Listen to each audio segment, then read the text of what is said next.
And then I'm gonna kick this off. I'll give you 2 seconds to think about it. I'm gonna ask you to describe what it is you do in 2 sentences, and then we'll tell everybody whether you consider yourself more of an artist or more of a technologist, and why. But first I'll just introduce everybody, and then we'll probably start on the other end. But right here to my right is Brian McLean. He works for a company called Laika out of Portland that has made films like Box Trolls and Coraline. Most recently, Box Trolls, which utilize 3D printing technology throughout the entire animation process. Next to him is David Ultis. David is on a very technical side, but also kind of in the creative side as well. He's got a company called Citizen Scientific Workshops. He kind of maintains and builds and teaches folks how to use 3D printers in library settings and in lots of other ways, and he's got a lot more going on than that, and he'll talk about it, I'm sure. Emily Wells, we're very excited to have her here. She's also performing Sunday at Treefort and giving a separate talk with Jeff Chu tonight, which is going to have some music in it, I think, and will be very cool. She talks about her process, and hopefully, if you haven't ever listened to her, you will want to do it by the end of the day, I guarantee it. And there at the very end is Jesse Cordtz. Jesse is with a group called League 43. He does also film and animation and kind of that creative technology intersection there in that world. So maybe Jesse, I'll start with you. Do you 2 sentences? What do you do every day? And are you an artist, or are you a technologist, or which, or both? Well, I think that it's pretty hard to say whether I'm one or the other, because I spend so much time utilizing the technology to create the art. But ultimately, I'd like to call myself an artist. I spend most of my time doing visual effects, animation work, so it all comes out as content in the end. Yeah. I lately have been spending every day in a tiny recording studio, but sometimes I'm touring, but always through and through an artist. And the technology sometimes helps me out and sometimes gets in the way. So.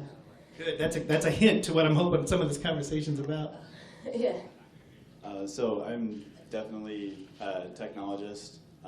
That's the backbone with which I move forward in everyday life and give service for what we build. And I'm working on developing new forms of technology, but it's always for a creative output. Something disruptive that you might not really see utilized, or it's not the dry subject matter that sometimes we believe technology is. I am definitely an artist. I have the distinct pleasure of working with about 50 extremely creative and talented artists and technicians at Laika who are trying to find a way to harness this crazy new 3D printing for an age-old technique of stop-motion animation. Let's talk about, because in my mind I kind of broke this down into a few areas, but one is in the creation of art, and technology plays a role. We have a professor at Boise State who's a material science professor, and he does things like works on how you can affect the metals in a canister that holds nuclear waste, but it erodes slower, that sort of really kind of intensely hardcore scientific stuff. But he's also a painter, and he makes, when he paints something in the Hudson River School, he builds the pigments from that era. He sort of creates paint to kind of go with whatever he's doing, and he's sort of through that process realized that art kind of and technology are a lot of the same thing. I mean, it's not just, I think I said in the email to you guys, it's not just when Dylan plugged in his guitar in the 60s and kind of all of a sudden there was electronic music for the folkies and they all freaked out. Frankly, the lute is a piece of technology that lends itself to music in an interesting way. So I'm kind of curious about how the technology plays a role in the creation itself, and how that evolves as technology evolves and as your understanding of technology evolves. Anybody you feel? Well, it was an interesting thing when, back in 2006, when I first started at Laika, I was sort of bringing in this 3D printing technology to a company that had just started out, but it was basing its entire sort of a process on an age-old technique of stop-motion animation. And stop-motion had been around for a century, and it had sort of lost out in the last probably 2 decades because of CG animation. So a lot of people who had their livelihood building things by hand sort of were running out of jobs because these big, crazy computers were coming out. And so when I started to talk about bringing computers into stop motion, there was a huge resistance to it. And I think one of the things that has made it successful over the last decade is by not letting the technology get in the way of the creative process.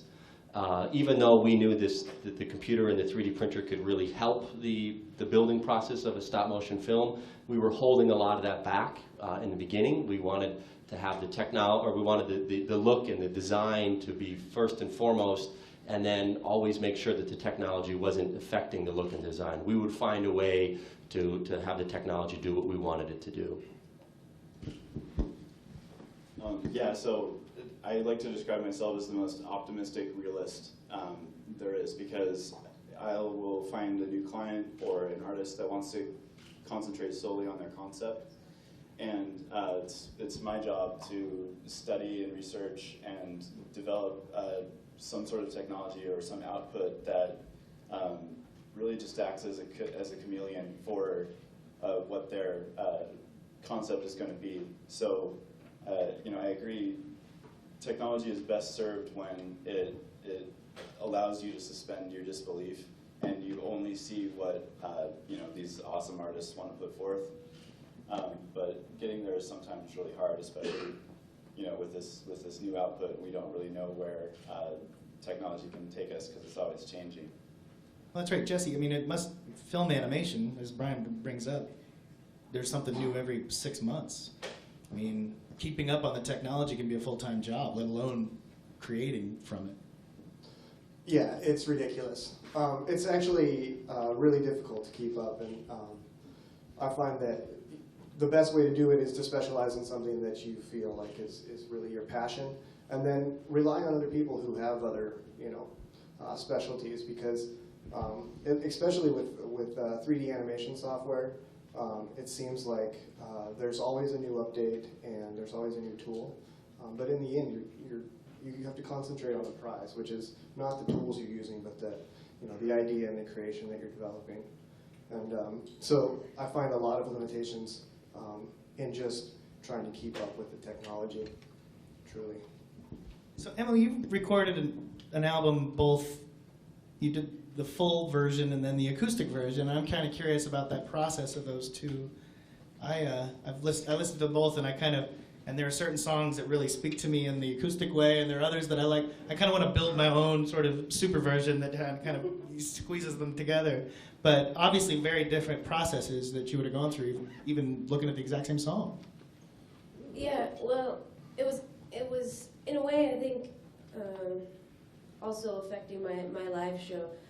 I had recorded the more complex version of the record first, and instead of the opposite. And those songs I'd never touched a guitar with 9 or 10 of the songs. I mean, it's not how I write. And so I kind of felt like a 14-year-old kid in my bedroom, like figuring out like what's the second chord. Doing your own covers, covering your own songs. Covering my own songs, and in the same way that when you cover a song, you discover a lot more about it. I felt the same experience, and that I could sing it maybe more gently, or that time had rendered it, the subject matter, a little less potent or whatever. And so I also wanted, I had an 8-track tape machine, so I was recording, the other had been recorded on Pro Tools and was, pretty complex. There was massive string arrangements and all that, and so I really like, and I find that technology often lends itself to this naturally.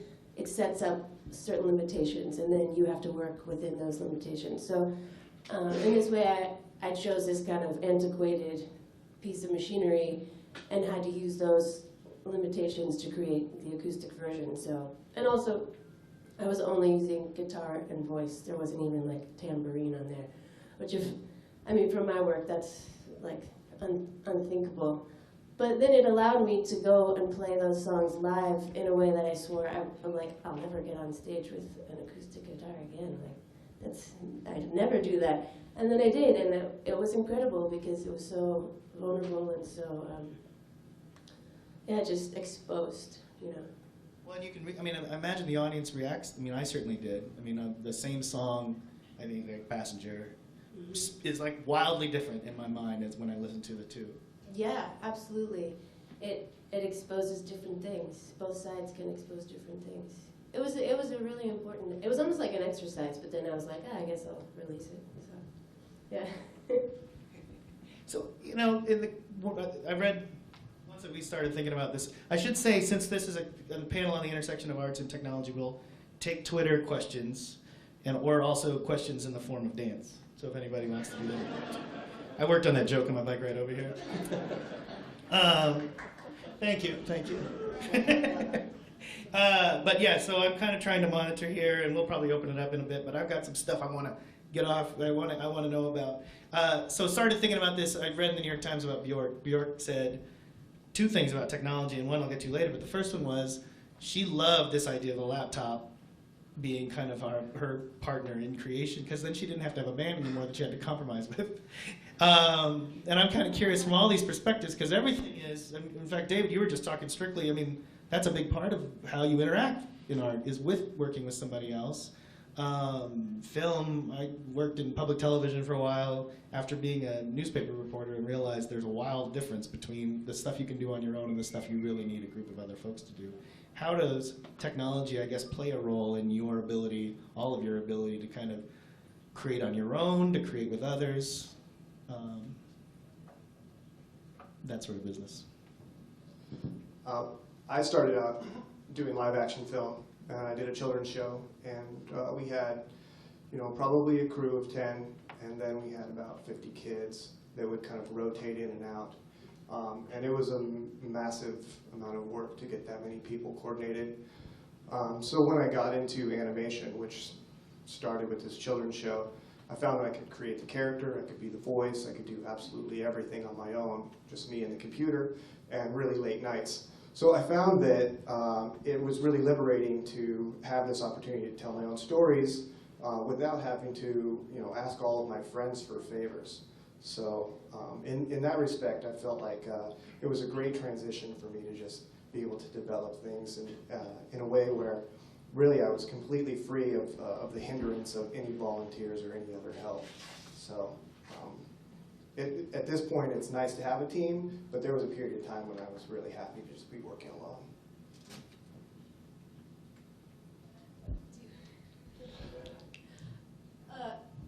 I mean, I totally get Bjork's perspective. I mean, it's absolutely allowed me to do so much on my own, and yeah, it's also, it's an Achilles heel a little bit too, because you can do so much, you might miss out on other perspectives or other sounds or performances. But it is great. You can take your laptop to any studio and your files, and somebody can add a drum part, or you know, my dad just played a French horn part on my record yesterday. You know, I would have never been able to do that before working in traditional studio settings. So, yeah. For me, and I think that when we originally started this process, it was very very contained, meaning there was just one or two people who were sort of contributing to the overall direction that we were going to go with this, the 3D printing and stop motion. And as the studio has grown and as the department has grown, those contributions have grown, and I think that it's so much better, because what we're ending up getting is realizing that people have a lot of expectations of what the technology can do, and those expectations, if you discuss them and you talk about them, you suddenly have a completely new approach to and a new idea that may not have been there. Because I tend to focus in on solving a particular problem, where talking to a technician or an artist, they're trying to solve a completely different problem. And when you combine those and you talk about them, oftentimes we can come out in creating something that we never had seen or thought possible before. Yeah, so for me, technology is community. I grew up, very nerdy, and oftentimes technology drives us to be sort of isolated in front of a screen, and we don't necessarily interact unless it's in a virtual way with other people. And I've always kind of wanted the opposite. When 7 years ago, when open source 3D printing was really sort of getting its feet on the ground, that's exactly how I felt. Is I was researching constantly online, and I didn't really have friends unless they were in like Romania, and they were also up at 2 a.m. Now that's changed because as a service agent, I find that we can come together for this. Driving access, especially through the portability, you can have an entire 3D printing suite on your laptop running a printer at home now. That's great, but it also gives us an opportunity to come together, and we end up finding what problems we have in our community or what ambitions we might have. And through that, we have no excuse except for to meet in forums like this and discuss that and move forward. So, greater advances in technology make greater access, which means that I can bring 3D printing to more people, and especially kids who find out that you can 3D print something like the box trolls and they go nuts. That's a really interesting point, is because I think the department at Laika is built of people who wanted to get into the computer animation industry. So they are very comfortable in their own world working in front of the computer screen.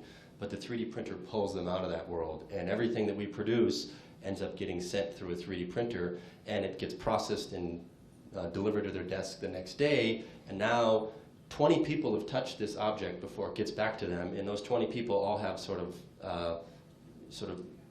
advice on how to make it better and not break, and suddenly they're forced out of this world, and they're forced out of their zone, and now they have to discuss this thing. It's in their hand, and it's a neat thing because people just end up with hundreds of parts on their desk that they're drawing on with Sharpie and then diving back into the computer to use that as a tool to make the changes. Right, the tangible aspect interacts in a fascinating Whether people way. like it or not, it's sort of forcing them into the tangible world. Well, I want to jump a little bit now into kind of this other world of technology, which kind of is where appreciation meets appropriation a little bit. I mean, as you were saying, like these kids who would love to make a bunch of box trolls with 3D printers, all of a sudden they can. I mean, this is somebody's, a big group of people's very hard creative work, and somebody else can kind of now probably build one of these at home with the right technology. That's true, of course, with music has been for a long time. So that's not a new thing either. But it changes the way I think both the art lives once it's created and how people interact with it. That's kind of a question. Hear that in the form of a question. So I just kind of want to speak to that. As all of a sudden there's this new access, and believe me, that's really hard still. And because somebody can reach out and touch it, is a great learning experience, and that's why oftentimes you see companies coming out with free components to what they do. It's a handshake and it's a transaction where they want you to be involved because they appreciate your enthusiasm and your passion for what they're doing. So they're going to give you this one sort of seed to feed your creativity. That also lets you know that how hard it actually is sometimes, and it makes me appreciate the skill level that animators have to have in order to achieve, large projects. It's still very difficult, and it's very informative when you can actually just see it, hold it, and they give you the chance to do that. Well, I would just say that in terms of music, that having the ability to make music more easily doesn't make music itself. And it doesn't make it good or bad, it's just the chance to do it. And so, of course, we've got a million more bands and a million more albums to choose from, which can be a little, you can start to tune it out a little bit, I think, but ultimately, it's still on the artist to keep pushing themselves. Yeah, I mean, that's probably just true of when things become more affordable, you walk around to any Treefort venue, you've got hundreds of people filming it, but two of them you will watch when this is done and think, oh, that was decent. I mean, it's going to be that's good. I think it's, that access is kind of amazing. Access to everything, to being able to go down to your local library and learn how to use a 3D printer, to sit down with GarageBand and record a few tracks, which you could have done on a play. You had to go out of your way before. Now the family's tool in the living room is what a kid who grew up in the middle of nowhere and needed to go to some big city to find the 4-track. You had to kind of go out of your way to want to do that. Now it's all kind of present yourself. You sit there with iMovie. Everybody at least has a taste of this in ways that we certainly didn't have the chance to when we were kids. I think that's happened hundreds of times throughout history. As this new technology comes in, people are suddenly very fearful that it's going to change too much. Everyone's very afraid of change, and then after people start to get used to the technology and realize that it's not taking away jobs, it's not hurting their creativity, it's actually helping. And oftentimes, I think 3D printing is at an interesting point now where there's a lot of expectations of what it can do. It's going to change, revolutionize manufacturing, it's going to change how we buy things.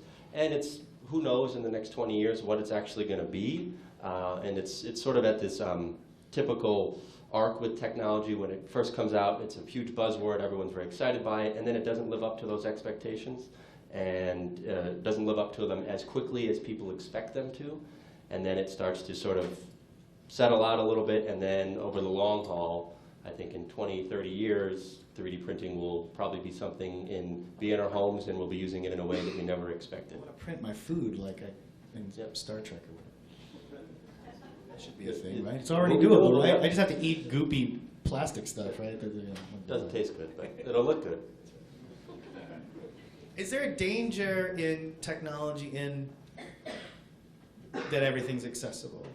And sometimes that's good. Like you can always cover somebody, like you were talking about, or these moments where, obviously a lot of I grew up in Southern Indiana from obviously, you may be surprised to hear this in a white family.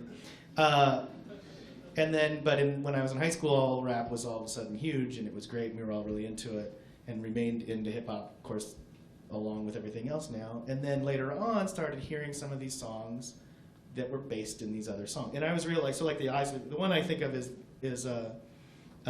Good Day, right? You all know that song. I didn't have to use my AK. I never had to use my AK in Bedford, Indiana, either. So I could hear. I understood that. But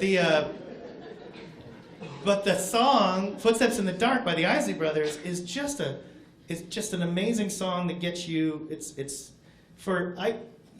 In the making of a lot of that music, it was very much a nostalgic kind of thing. It was not nostalgic for me. It's become that. So in some ways, I feel like that appropriation, which went through this whole thing, that's a piece of technology, right? We can record music. In the old days, you had to watch somebody play, and you're like, I'm going to steal that riff. And then you probably figured, I'm sure that's how minstrels stole things from each other, right? So all of a sudden now you've got people who can bootleg movies. You have folks who can kind of just take samples and push that around. You have somebody who can literally, if they are good enough, sit in a room and recreate your entire movie if they've got nothing but time on their hands. Is the danger, that's what you're talking about, this, how much, some of it's fear of change, some of it's that bell is unrung. Yesterday, Adrian Sanier said, like Uber, you can't go back. You're not going to have livery stables in Boise anymore. And you may not have the taxi system that exists today anymore, and that's just part of changing technology. But I'm just kind of curious your thoughts about how that all interacts with kind of how you create and how you watch your stuff after it's created. Well, I kind of was agreeing with what you were saying about, throughout history, we're always just pushing, and we're living in now, so we think, we're the anomaly, but it's the same way. I think artists will just keep rising to the occasion and pushing it further and using it differently. I think the only bummer really is that everybody feels like they have to be a reporter and a filmmaker and whatever, so they're not maybe getting out from behind their phones and actually experiencing something. I was looking down to see if there was a Twitter comment, and Lauren said, "You missed my dance while you were looking at your phone." Yeah, I think for me that's where the bummer of technology lies. Not so much in how people are going to use it to make art, but more in how people are going to forget to participate in their own lives because they're so. On that note, I saw a picture online of somebody at their party had put a bowl by the front door, and it reminiscent of the Keys in the 70s parties. But on this bowl was a sign that said, "Put your cell phone in here and be with the friends that are here." The spiritual non-smoking section. Yep. Yeah. Well, people, they interact. I mean, Dan Deacon was here last year at Hackfort and had this he was really great, and we can watch the whole thing online. We recorded that, and he said that he thinks that same thing too. He's like, put your phone down and watch Springsteen. What's wrong with you? And I was watching, but he also realized it's kind of people change the way they interact with stuff, right? It's a different, what he did was he built a whole app, and he used it he built an app around his show. And so their phones would become part of the light show, and they would do all this stuff. So he was like, let's just embrace it.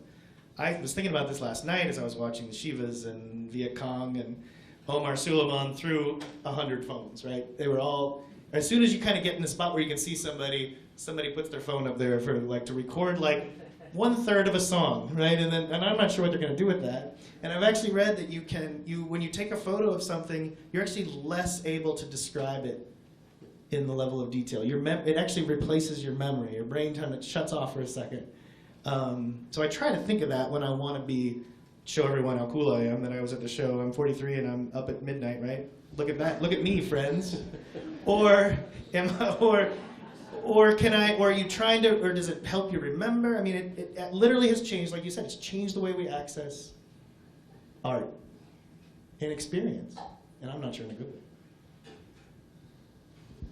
I think there's always that, and it's always existed anywhere, is when I put this out, is somebody going to take it and copy it, and bootlegs, and with new technology, it's ever easier, especially now, to copy hardware. And there's another side of that where you as an authentic artist and innovator and creator can say, here, copy this. This is from me to you. And then your crowd, people who are passionate about what you're doing, see that and acknowledge that. So when somebody does come along and they go, oh man, I want to emulate what they're doing, I want to take their repros and do something with it on my own. There's so much more of an instant community backlash, because you have all of these people saying, hey, that's not cool, that's really not what we're about here.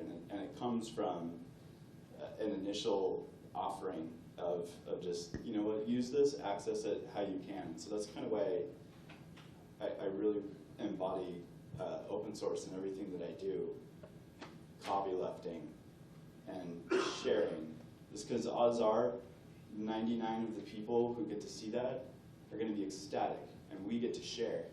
Now, one person who may not agree has so many other voices to listen to when it comes to how to use this technology and how to access it, that I think it almost defeats that, and they get pushed in the way where they need to drive to be an authentic innovator as well.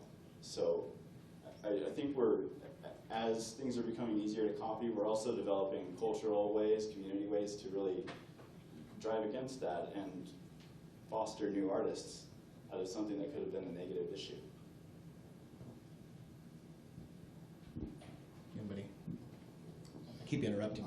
I think having technology so accessible, especially the tools that you use to create the art, or the actual art in the end, so if you're pirating movies or if you're stealing models from the internet, whatever it may be, I think it also cheapens the experience.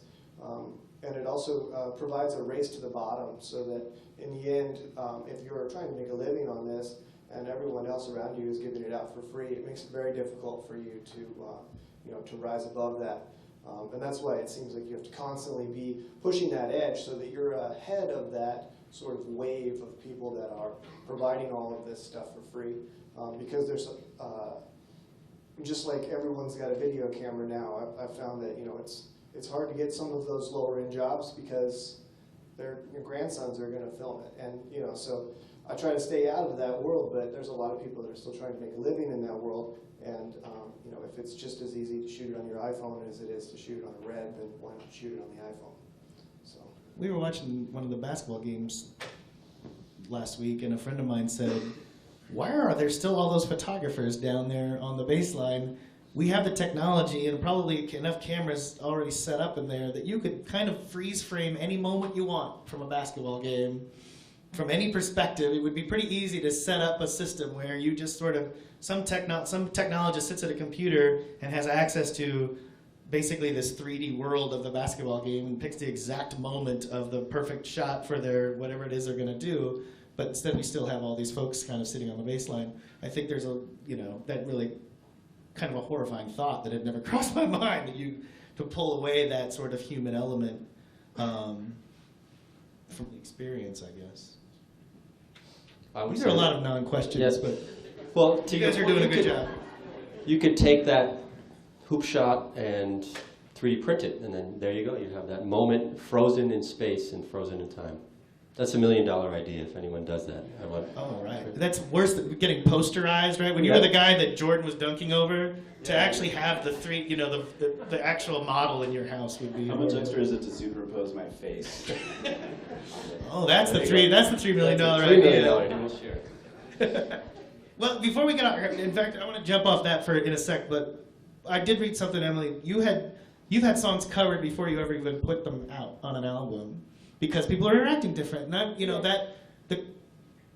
it's people certainly, there will be people who do 3D animation that looks like box trolls, and Laika will be like, oh, that's flattering, or oh, they ripped us off. And somewhere between those two feelings is where that always lies. I like that idea. I mean, it's the concept of people recording you on their phones, having that out and about so much that they can kind of then develop their own interpretation of it before you've ever even put it in front of them is pretty amazing.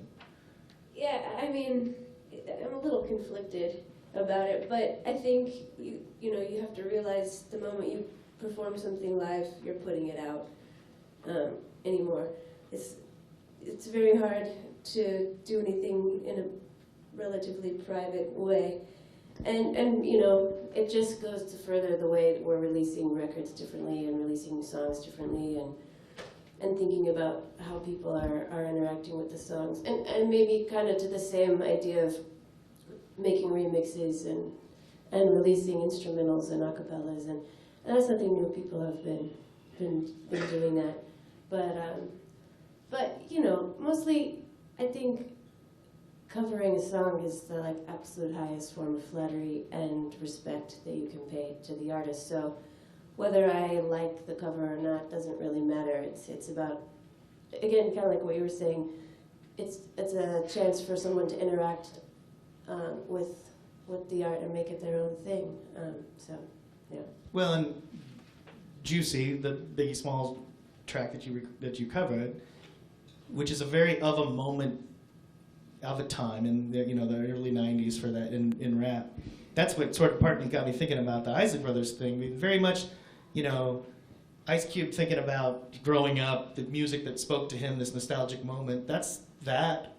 I mean, has become sort of this cross-cultural thing. That song. I mean, my wife is. I mean, she plays still to this day. She, how many years ago did that come out? We'll play it 17 times a week because it just means so much to her from a moment in her time, and it's that nostalgic recreation of something. I mean, like what you're saying, that kind of form of flattery, I suppose. Yeah. I mean, that's why I made the cover. It was totally out of respect for the artist. So, and I actually had no intention of releasing it, and started playing it live, and was like, okay, I guess I'll just put it out there. And I never thought I'd be talking about it 5 years later on a stage. That's Well, let me see. No one's danced yet. Even John Michael, who I think was perfectly capable of doing a dance. I'll run around with this mic if folks have questions. Throw your hands in the air. There's one over here. All right, I'm gonna get moving, but I do want Rick. Let me get this question, then I'm gonna try and close up here with. Oh no, that's okay. I'll just sit there if I'm not running around with the mic. So we talked a little bit about open source software, and I know in a lot of ways developers themselves think of themselves as artists in what they do and the programs that they do. And so open source software allows a lot of collaboration, and things like Joseph Gordon-Levitt's hit Record on TV a while back, where he got a lot of people on an online forum working together to create amazing video productions and things like that. Do you think that stuff like that is going to get a lot more mainstream and become a lot more popular, where people are working together from all across the world to create amazing songs or amazing videos? Do you think that's somewhere that we want to go, and somewhere that is a lot of uncharted territory that could be really rewarding for the community as a whole?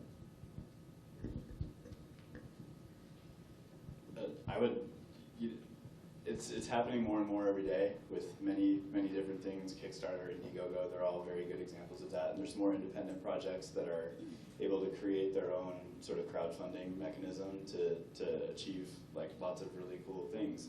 And I certainly hope that that's going to be a growing way that people pursue art and technology as well.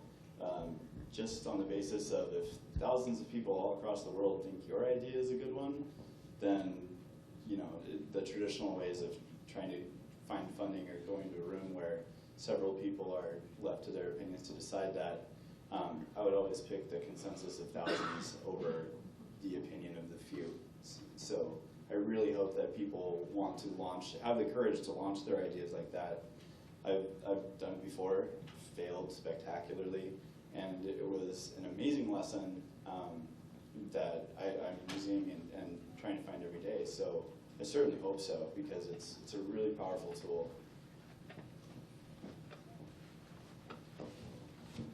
Yeah, I agree. I would love to see that happen, especially in the industry that I'm in. We in Idaho, at least in our group, we have this saying that we're not really competing with Los Angeles. We're really competing with India here because of our price points. And so, if we were able to find ways that we could really kind of pool the talent in the states more to work with each other, I think that would help smaller industries or smaller markets like this excel and work in larger markets, because we have the access that the larger markets have. We're interacting remotely. So I would love to see that happen more, and I think that it's going to, just because of the way the technology is moving. Well, you guys are a quiet bunch today. I'll keep asking questions if you guys don't have them. Oh, there's some. Here. We talked a little bit about, obviously, people copying stuff. How do you feel that that's gonna evolve kind of art form? At the moment, we're traditionally being, there's people signed to record labels and who have movie deals and everything, and they're a kind of elite that kind of makes stuff, and we're moving more towards a model where there's, anyone can make something, put it out and copy something else, and whether you like it or not, it's going to happen. So how do you feel like the industry or the kind of business side of that can evolve to help support that type of creativity? So I talk a lot about releasing free components, and that could be a preview to the movie. That lets people know how awesome it's going to be, and they want to know what else is in there. When working with an artist, a lot of times they go, "Okay, Dave, you're gonna 3D scan this, and then you're gonna print it, and then 6 months later, it's going to be on some other continent under some other name. Is that true? Are you going to steal my soul?" And the answer is always no there, because we have I have a lot of tools I can use, especially with open source, that allow you to release free components, but at the same time, even though you're releasing those things, it's ultimately tangible. And when I can give you that, or an artist can show that, and I can help them do that, they feel it. And it's almost like they still feel your mind. You've teleported that to them if they're on another continent. So they then look back to you as the originator who's been benevolent enough to at least share this component back with them and use this new technology and be very courageous. So that makes you more of the expert. They then want you. They want to see that more of that. That copy is completely absent if they choose to go that route, and it's comes down to a decision, you know, of whether they'd be willing to violate a license or not. So I try to give people a way to not violate that license, but at the same time, acknowledge the skill, the passion, and the work that you know, any artist goes through in order to make a living, and sort of usher that through a better door than people might fear at first. I think the artists or the business people behind the artists are going to find more ways to make money in content. You know, I think that it's going to be like I've been making mobile games for a couple of years now, and when we first started out, there was a really popular model that was just a purchase model, and it was, you know, $1 or $1.99 to purchase your app, and that was what we thought would be a great new way to make a living. And what we found is that people really weren't interested in even, you know, spending $2 or $3 unless it was, you know, within the top 50 on the iStore. So we then made our second game free to play and our third game free to play, and we found that it was a much better way to earn probably a smaller living, but you get it out to many more people, and that helps with your next step and your next step. And so, as far as all that's concerned, as an artist, I'm really annoyed with the ad that pops up. It gets in the way of some of your content, but I think that's probably what's going to end up happening, is that they're going to find ways to kind of inject it into the culture more without you even having the chance to, you know, it doesn't matter whether you pirate it or not. Well, that's the other thing Bjork said in that article, was she was not going to stream her new album, at least for a while. She's like, let it be a tangible thing for a little bit, and then let it kind of evolve into this new world. Because it does change how the value proposition. That third piece, art needs technology, but it has to at some point need commerce, I suppose, unless we all have benefactors, right, who keep us working. Well, our benefactors are now becoming, you know, the corporations that advertise, and like you were saying, you know, and it's kind of unfortunate to have to pair in that way. I mean, for musicians, a way to make a living is to let your work be commingled with ads or TV shows or movies or whatever, and that's just kind of a new reality, and it's taken me a long time to kind of come around to that as well. But also touring, the artists are being forced to, like, okay, we have to play a lot, you know, so, yeah. But the money is still out there. It's just kind of in the hands of, you know, the people who are having ads and things like that, car companies and stuff. So. Right. For the box trolls, or for Laika in general, I remember there was a big fear as we started to create these digital assets. And the fear was just what you were saying, that if they got out in the real world, then somebody could essentially recreate these puppets. And it's similar in a CG film. If somebody were to steal a princess from Frozen, they would be able to, in theory, animate Frozen all over again. And for the longest time, that was a big fear. And then the reality came to be that you just started to realize that people, it's not the asset that is what is important. It's how people are using that asset and how they're creating with that, and it all comes down to that these are basically a tool, or the guitar is a tool, or your software is a tool, and it's the artist who's really bringing it to life. And so as soon as you get away from the fear of somebody else is going to steal that or be able to do something with it, more power to them, but they're not. I think the people who are really great and who pour their heart and soul into it, they're going to end up with the better looking product. Hey, good morning. Thank you all for coming. This is really great. And this question is specifically for Emily. I'm thinking about what I imagine is the gigantic disparity between how you create the art that you make sort of by yourself in this relationship with your laptop or however you're doing it at that time, and like the gentleman from Laika who has 50 people on his staff.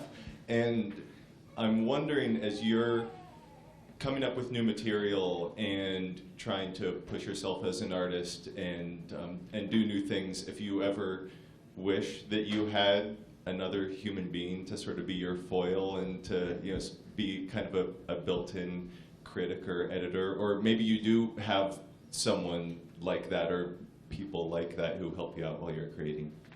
Yeah, I mean, you come to rely on your friends and loved ones quite a lot. They kind of fall into that role maybe more than they want to.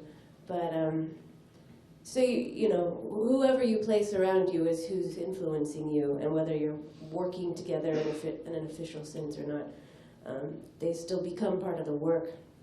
And yeah, I mean, I think for me it's definitely a new front. That's my next frontier in certain ways, being more collaborative, and that doesn't necessarily mean in the development of the recordings or not. It could be taking it into a visual realm. I'm working on a collaborative installation for a museum in Santa Fe right now, and it's really pushing me. But I'm also realizing that the content of the work still ultimately is really personal, and so, you know, wanting to hold on to that. But yeah, I mean, I definitely envy a big team, but I wouldn't know what to do with it. I think that's a skill that I need to develop, so yeah. Thanks. So, I'm just kind of curious. I see a lot of folks up there that I perhaps are more artists and technologists, but I guess my thought would be, what advice would you give for people who are technologists and then perhaps looking across on the far artist? I guess kind of my concern is that I tend to like B movies and things like that I'll probably never make the top 10, but yet that's where I see technologist artists live. And then you see something like South Park, guys just did a bunch of cutouts. So, well, who are these guys? Oh, well, they're really good. Success is its own thing. Well, now they're an artist, but then you have Makima and then Red vs. Blue. Oh, that's cool. You can accept that. So I guess my thought is, as artists, what advice would you give to a technologist to kind of participate that, and also maybe how to cross that gap? Because it seems when technologists come to be artists, it's always like, oh, that's not really art. It's like, oh, well, now a lot of people do. Well, now it is. And so, I don't know. Well, what advice would you give? We tend to, you guys familiar with a conference called SIGGRAPH? It's a computer graphics conference. It's every year. And it's primarily showcasing the latest and greatest software packages. And the last few years there's been a lot of 3D printing that's been going on there. And it's always interesting to go there because you will see these things that technologists have created that aren't at all really practical. They're just these amazing looking things, and you try to scratch your head at how the hell do they do this, first off, either using a 3D printer, but then what's the purpose for it? Or how could you use that in a creative way? And there's definitely a spark there. I think you need to have the idea or the technology, and then to put it in the hands of people who can just start to collaborate and brainstorm. And there's one thing in particular that we still haven't found a use for, but it was this brilliant guy from MIT who designed this crazy way of printing out a clear glass structure that when you shine a light through, it actually will project an image. And when you look at the glass, there is no image on there, but it's hidden in the glass itself. And we still don't have a way to use it, but it's one of those things where it was just this amazing mind that came up with this idea. And now, how do we figure out a way to make something really cool out of that? I don't know the answer. If anyone knows, take suggestions. Well, let me ask a follow-up to that, because this is a lot of technologists in the room. In each of your worlds, and we're kind of towards the end of this, what challenges what would you like somebody to solve? What do you need somebody to go back and to their mother's basement? No, I think we ruined that stereotype yesterday. These guys don't all work in their mother's basements. They have second offices in their mother's basements, but they don't work there primarily. What do you need them to do? What do you need the next generation of technology to do that's going to solve a problem that you face in creating? Clone me. I need another me on stage. And wirelessness. for all the gear. Everything be totally wireless so that it's not as sticky getting around on stage. Got it? All right, everybody, somebody get on that. For me, I'd like to see, I'm totally jealous of these guys who take their art to a tangible state. I would like to see more ways to take the stuff that's on screen and make it tangible, make it move. I think that the holograms are a great way to see that happen with this clear rear projection film, but in the end, it's still flat. I would like to see, somebody do a real hologram. I am a technologist. I need more artists to ask me how we can build new things. Problems like that are really informative for me because while you have a purpose for your art and you have a why for it, I walk through the how, and so that's what I'm saying. It's the optimism. We know it's awesome. We know it should be done, but how are we going to make it real is always that one issue that if you can't answer at the end of one day, then you dream about it and wake up trying to do it again. So yeah, we courageous artists come up, we need forums for that. We want people to need those physical things to be built and to try to cross over from our fantasy, what's on a screen, to reality. I think a lot of people really want to experience that personally too. I would love if somebody can find a way to have a printer print accurate color, a 3D printer in particular, and take a step back from that to be able to take the 3D printer from really the prototype phase that it's in now into the mass production realm, where you have dimensional accuracy and repeatability from part to part. Right now, the dirty little secret of 3D printing is that oftentimes you can send the same file over and over again and you'll get different results each time, slightly different results. So, Well, and talk a little bit, since you got these guys sitting here. And Brian, I'm going to plug everybody again. So later today, Jeff Chu's going to sit down with Emily, and she's going to show us some of how she uses technology in creation, which is going to be awesome.